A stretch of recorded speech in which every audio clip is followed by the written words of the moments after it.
Hello, fight fans, and welcome back to the Hit and Don't Get Hit podcast, sponsored once again by Smart Bracelet UK. Enter the code down below for 30% off your first order. Also, don't forget to subscribe to our channel, follow us on Instagram, Twitter, all the links will be down below. We've got an action-packed episode today. We're going to start with Canelo Saunders.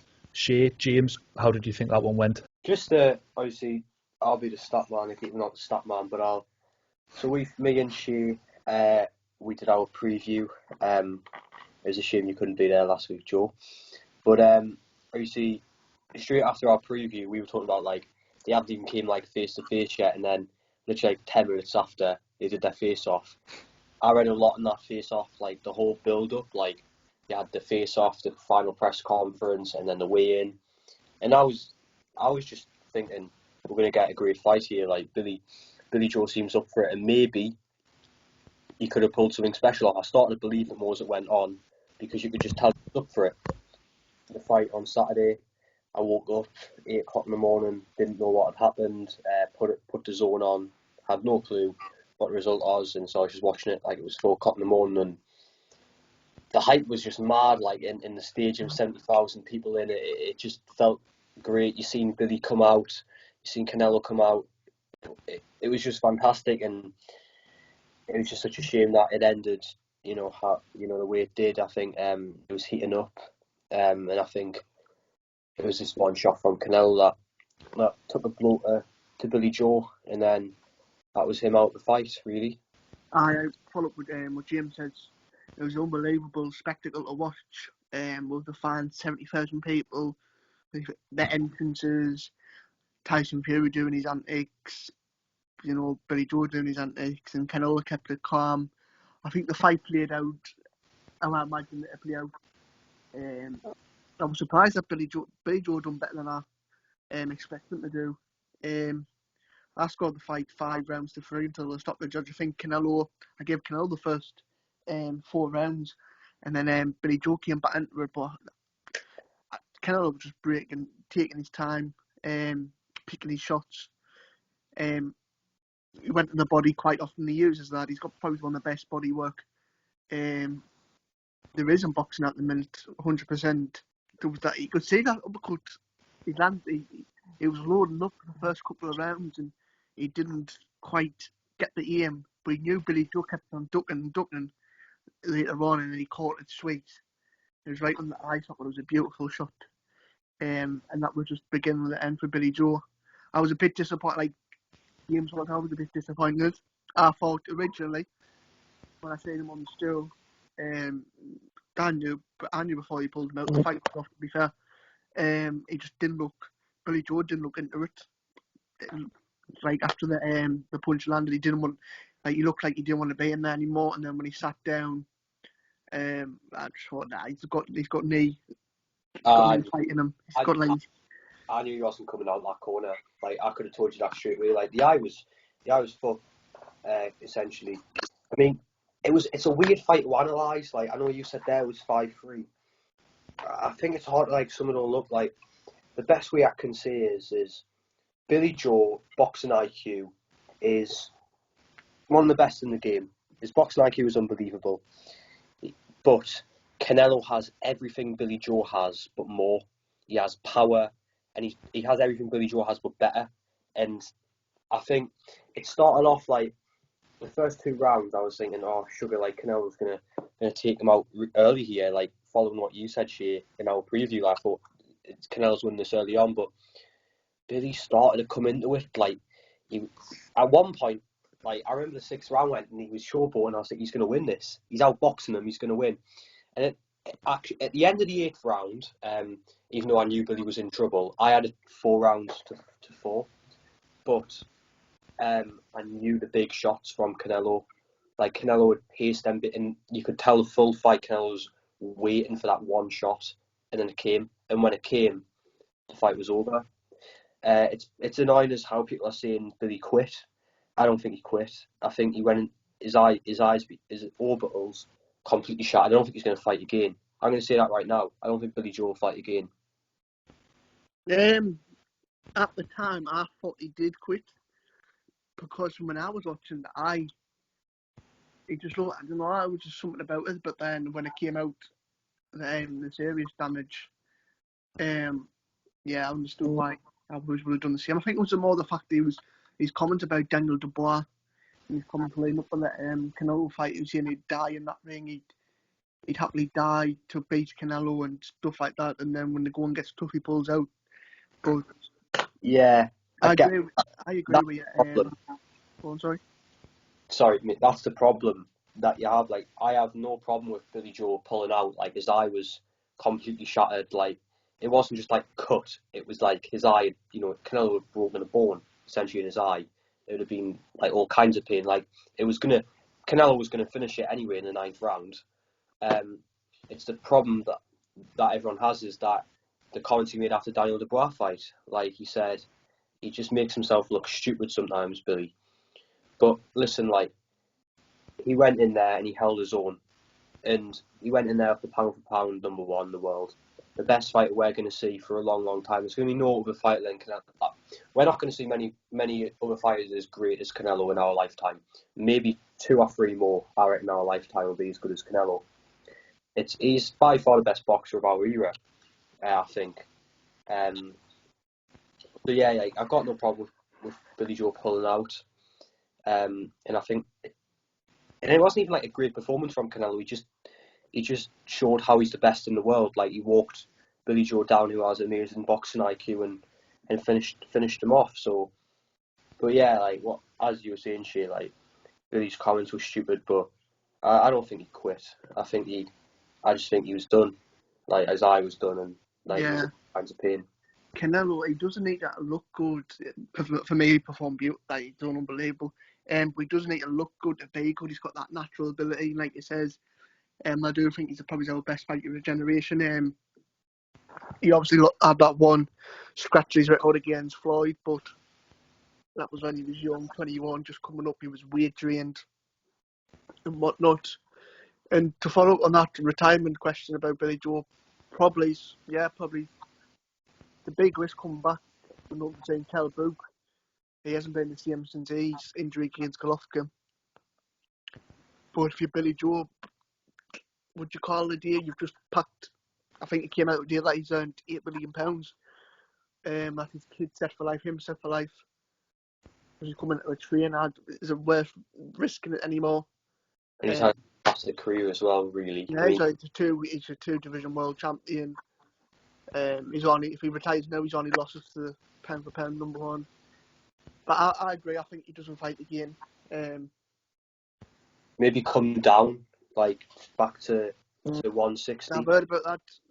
160 probably, yeah. If he does come back, I'd like to see him move to 160 again. I mean, fight Andrade or probably the rematch against Eubank Jr.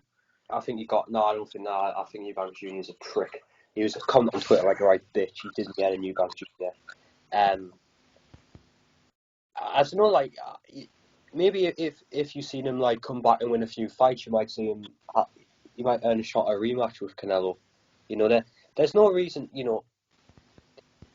Billy Joe, I'd say, not performed better, but showed more in the fight. But Canelo showed why he was such a, like, it's like what you said, Canelo doesn't need to show that. He was just in there. That's the difference between the two was so great, because Billy Joe was in there showing his boxing IQ, outboxing Canelo in a few rounds, I'd say.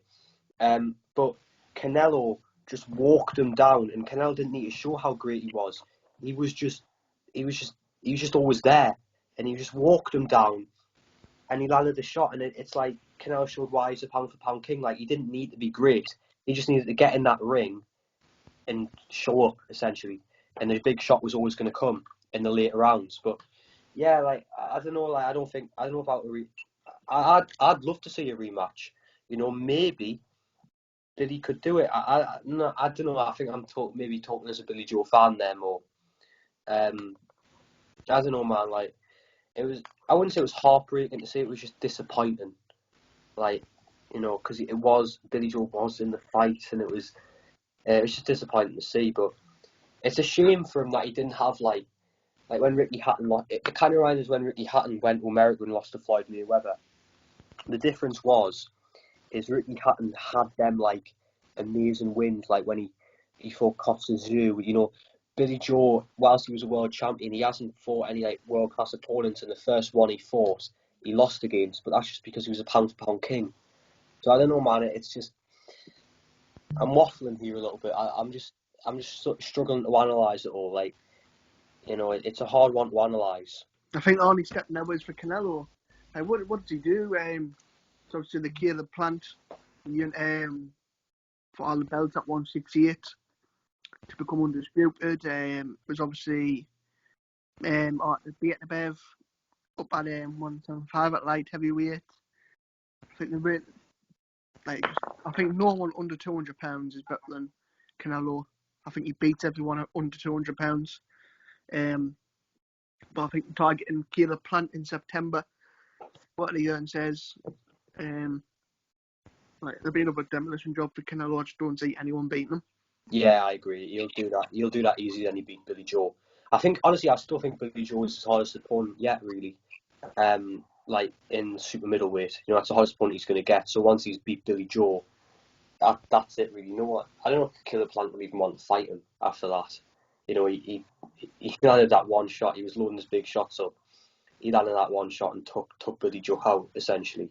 So I don't know, man. But like, I know I've been showing how great Billy Joe is, but I will say one thing: Canelo's world class, man. Like, if you think about a welterweight to middleweight to then super middleweight, like, that's a big jump in divisions, man. And fair play to him.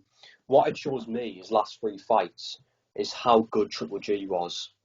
Like, it just shows you how good Triple G was now. You know, like, made us appreciate him a lot more as a fighter. But yeah, man, like, it was great. What I will say was how great it was to see all the fans back in. Yeah, it was unbelievable. 70,000. But when he was going in for the kill, the Raw, when he was, someone says like I'm a little matador.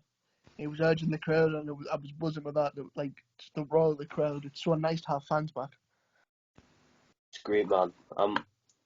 I loved him, man. The full build-up was class to watch. It was like watching like a build-up like pre-pandemic again, but like for a massive fight. It was great, man, to see. It was a shame Billy Joe didn't win, but look, now against Canelo, it's not like when Floyd Mayweather used to win matches. Like, everyone hated Floyd. And then it's like when Pacquiao was the pound for pound king, and when he was winning fights, everyone loved it.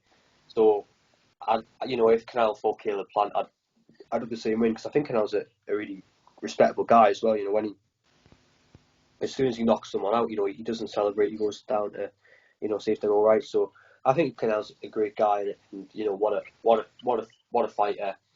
I wouldn't say an amazing performance, just showed us all why he's the best, essentially.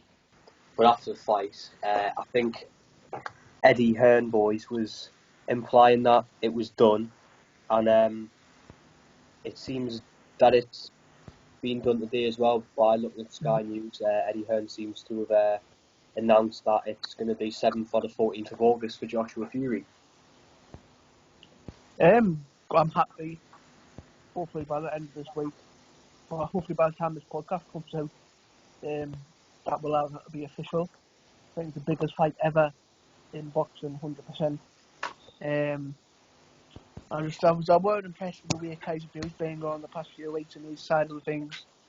Through Bob Arum and Frank Warren, they just all played it down like they didn't want to fight or anything like that.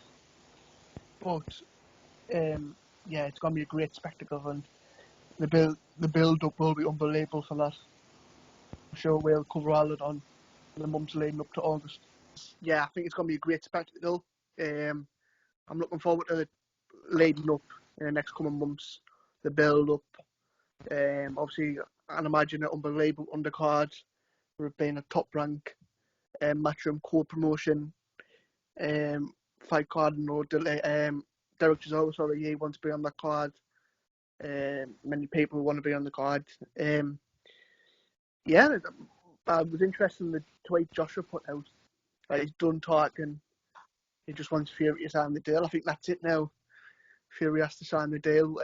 No, it is signed. I think it's signed, Shay. I just think they've got stuff to finalise with the date. That's it. I think it's Fury side as well, because with Fury side, there's something about top rank lawyers, then there's MPK, and then there's Frank Robin and blah blah blah. Whereas AJ is just one straight forward. I think that's it with that. But I hope it gets finalised soon, definitely. But it looks like 7th of August or 14th of August. Yeah, it's going to be class, man. The whole world's going to be watching it. It's going to be buzzing. Did you see the Fury podcast where Fury's like, AJ couldn't lace my boots? It was unbelievable, man. Like, I love Fury, me. Like, I love both fighters. Like, it's going to be so good, man. The build-up we're going to have is going to be class. For that, definitely, 100%. I can't wait for it. What do you think about the fight being in Saudi? Is it Saudi Arabia, isn't it? What do you think about it being there? I don't mind it personally, because I know the rematch will be at Wembley.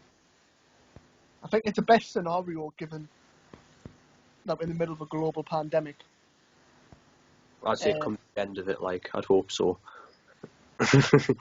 But, yeah, Saudi done well last time with the Andy Ruiz fight, and no doubt they'll do the same with this fight. And the time difference ain't bad either. So it's just... Go on. The whole UK is going to be watching it at the right time. Saudi Arabia's going to have fans, and I think, like, whilst he could have done it, like, restrictions obviously set when in June, like, he didn't want to risk it. So he'd have known he could have done it in Saudi, who would, like, have put on events before, fine. So I mean, obviously it would be much better if it was in England, but as Shay said, the rematch is going to be fantastic here. It's definitely going to be here in England, so it doesn't really matter. Like, for me, it's not. It's just like they could be fighting in the back alley. Yeah, it doesn't really matter. Just put a ring anywhere, and I want the two best it's fighters pretty in the much world. for me like they are fighting it in England, because I'm going to be watching it anyway at peak UK time, and I'm not going to be there.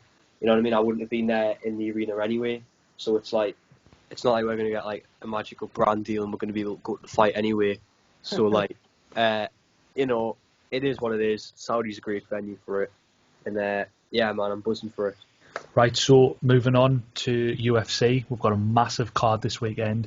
There's two very, very big fights happening. We've got Chandler versus Oliveira, and we've got Ferguson versus Dariush. I think we'll talk about that one first. Shea, how do you say that one going?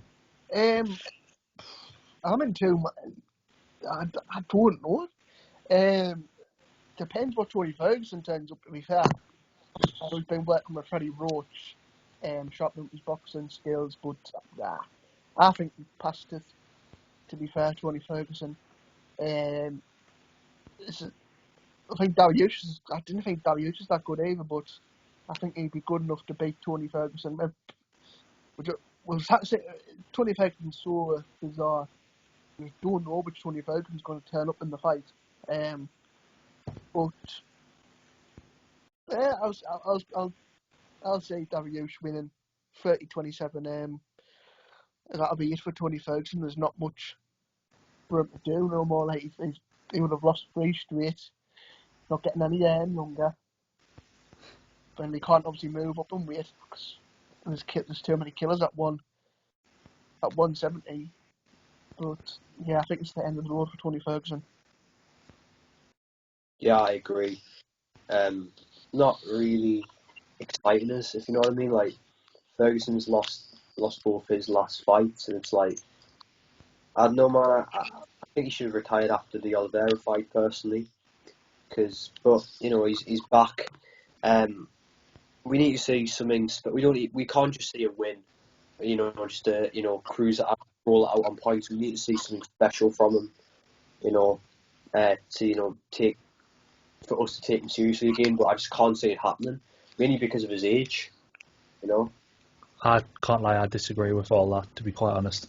Because if you look at it, he had a 12-fight win streak, and then he lost 2. And the 2 who he lost was Gaethje and Oliveira, who were both very, very good fighters. I think he beats Dariush, personally. Dariush he's on a high. He's coming off is it a 3-fight win streak or something like that? 6-fight win streak off the back of 3 losses. 6, there you go. 6-fight win streak, full of confidence. I think he does the job on Tony Ferguson, to be fair, 30-27. That elevates him. Is it 3 rounds? Yeah, 3 rounds. Yeah, 3 rounds. See, that's where I think if you've got like a 5-round fight, Ferguson would take him. But I think 3 rounds, man, it's too short for Ferguson. Ferguson needs 5 rounds. Yeah, he struggles to get going in a 3-rounder. Yeah.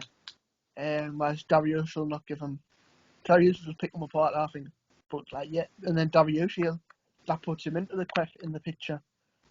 I'd want 20 Ferguson because there's so many good fights out there, but it'll be Dariush, and he'll be in that interesting lightweight title picture.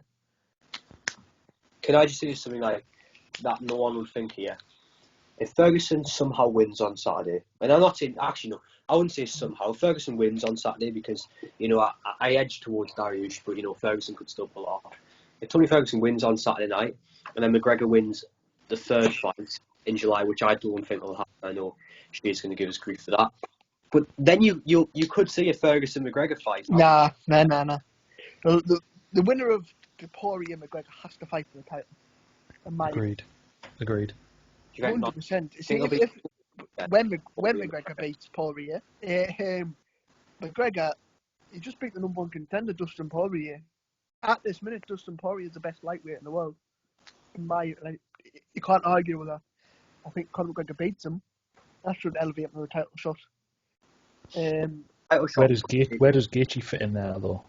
Yeah, exactly. Like, I heard Gaethje calling out Max Holloway. I don't know, Gaethje. A bit of a weird one. He should have took that Chandler fight when it got offered to him. Yeah, exactly. At the start of the show, he should have took that fight with both hands. And if he beat Chandler, then he would have been fighting for the title.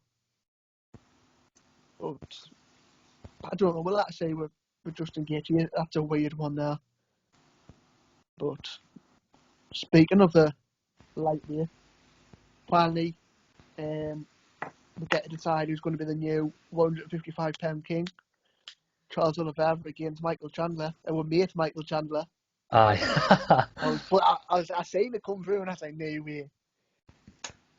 For everyone that doesn't know, I commented obviously through the pod Instagram. If you don't follow us, drop us a follow. The link is in the description below.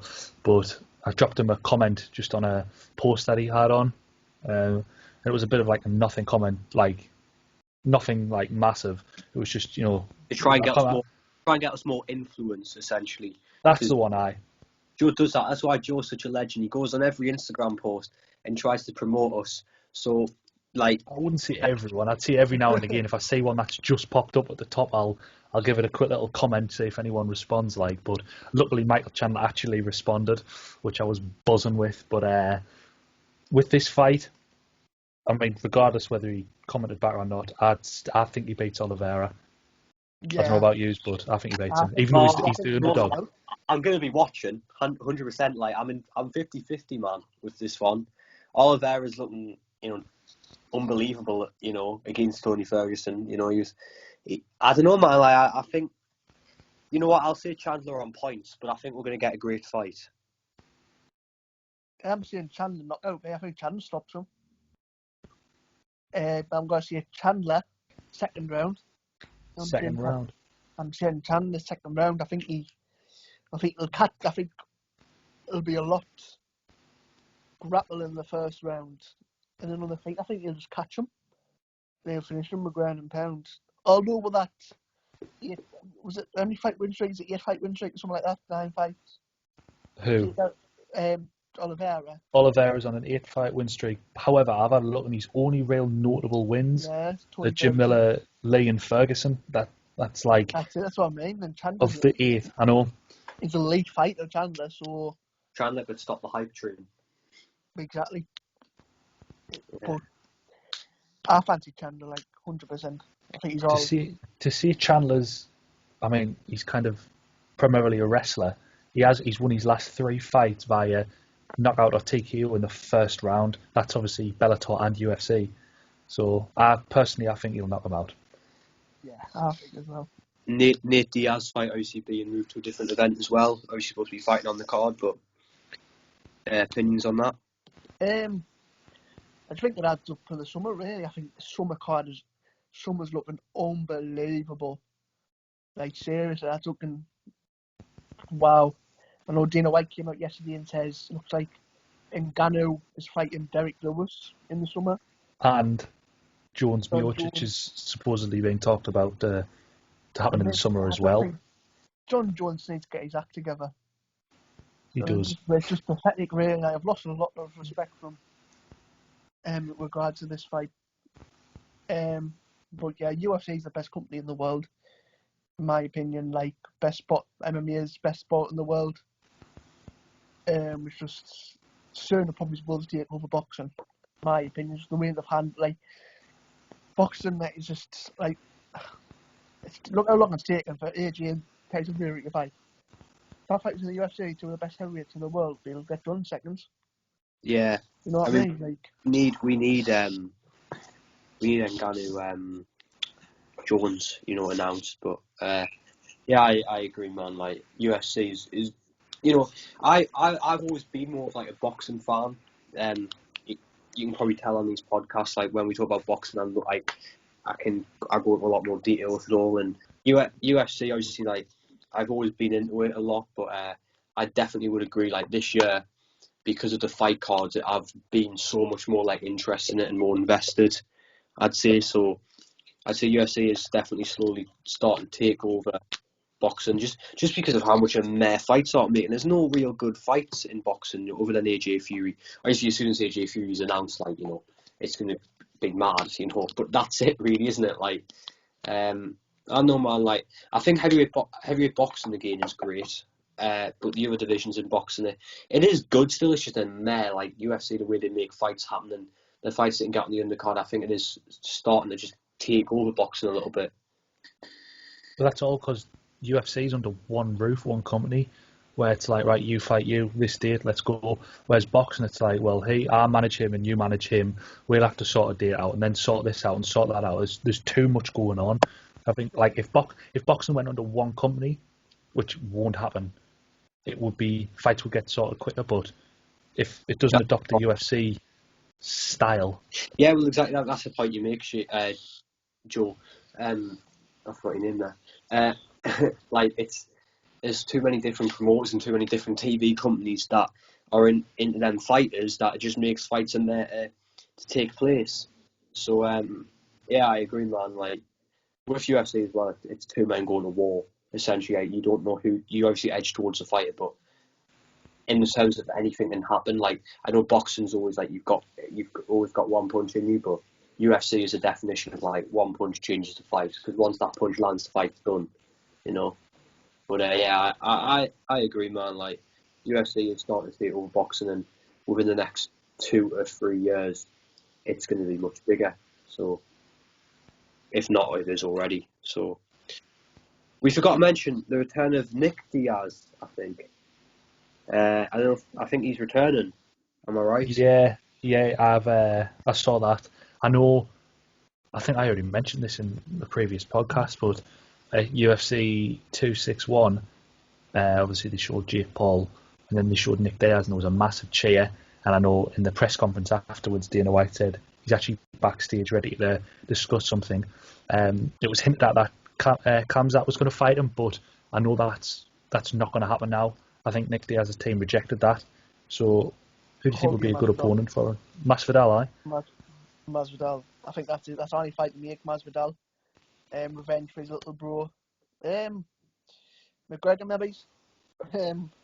I wouldn't mind McGregor and Nick Diaz. Just a big fight for Nick. One or two fights, and then let him ride off in the sunset.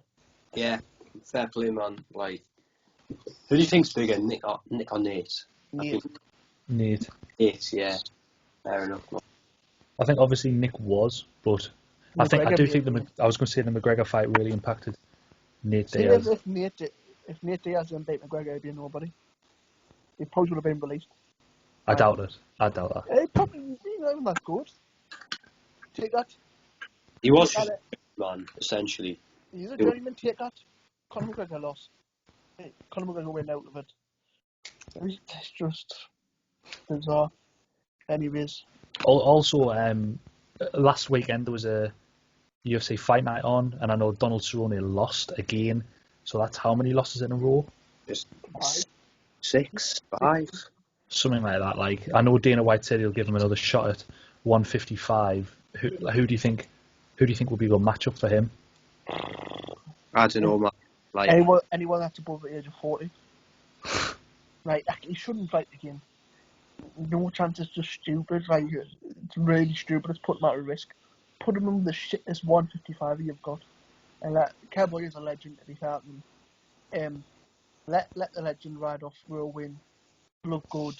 He should never fight. He should never fight again, in my opinion. No. He took Germany blows. Just doesn't look in the game anymore. Like, just poor to see. Well, we've established he had 5-6 losses. If you actually look at who those losses were to, he's a bit unfortunate. I've got it here. I've got it here. It's Tony Ferguson. This was 2019, 9th of June. Tony Ferguson. Then he lost to Gaethje. Then he lost to McGregor. Then he lost to Anthony Pettis. Anthony. And don't include that. No, please conclude that. I can't get away with that. And then we had an overturned draw against Nickel Price, and then 2021, obviously losing today. So it's like what? 1, 2, 3, 4. You think about the Cowboy. Yeah, it's like 6 fights, but he's had loads of fights. Like, yeah, but Cowboy shouldn't be losing to like Alex Moreno and Nico, and he drew against Nico Price, but like he should be beating Nico Price, Alex Moreno, and even Anthony Pettis. It just doesn't look the same, no man. He should just retire. One more. Close to the head. No, not one more, because one more will be too many. Come on, just one more, Shane. One more. I don't want him to fight again. One more round. Let him go off in a blaze of glory. You know. Well, the thing is, though, you have got to think about fighter safety. So if he does a Chris Weidman and goes in there and snaps his leg in, I know that's not exactly going to be long term in terms of his life. But if he has a serious head injury, then it's not worth. I don't think it's worth the risk. Yeah. But I would like to see him go out on a high, because obviously he's had an incredible career. But I think everyone does, like, don't they? But I don't, because there is obviously it's MMA. There's a very high chance he'll get seriously hurt. But I hope if he does have one more fight, I hope he comes out unscathed. Same with the other guy, and he gets one last win before he retires. Yeah, man. Spot on. I'm just trying to get over that pity. Shut up, man. You can't edit this out. Do not edit this out, Joe, because that's the funniest moment I've ever had on this podcast. Well, I hope no one's watching now. I hope everyone is now. Anthony Pettis.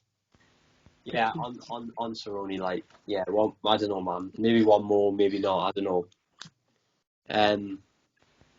Everything's looking up in the world, and seeing boxing and UFC. So, you know what? I think it's an exciting time. This podcast is.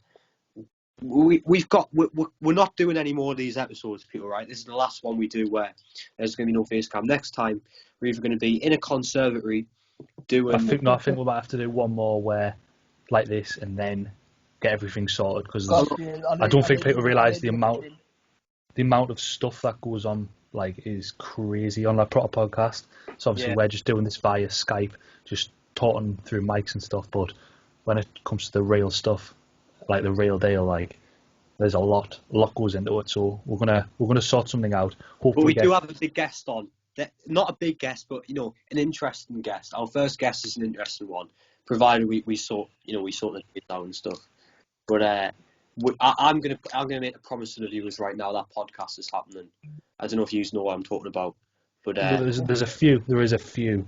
We have got a good guest. I'm going to say 100% it's happening, just because the person, I'm not going to say he or she, actually replied to us on Instagram, like, properly, like, saying, like, we can do these days, all that stuff. So it is happening, and it'll be an interesting one. We won't just talk about fighting. We'll get into the person we're interviewing's life, and we'll make it a good one. So, stay about, people, because it's going to start heating up nicely. I think we're all going to probably end up going to, like, some local fights together, maybe get a few vlogs up on this channel. I wouldn't mind a vlog. That'd be pretty funny. That would be good. That would be good crack. We'll go to, like, in-person podcasts soon. We just need to give us time, people, because, like, it's it's a hard process. We have to invest in stuff. Make sure our cameras make sure we've got good quality and location and stuff. So we are just a starting podcast, remember. So at the minute we are loving it, but we do want to progress. But give us time so we can progress. If you've stayed at this point, thank you very, very much for watching. We really do appreciate it. Share it to your mates. Follow us on Instagram, Twitter. Subscribe to the channel.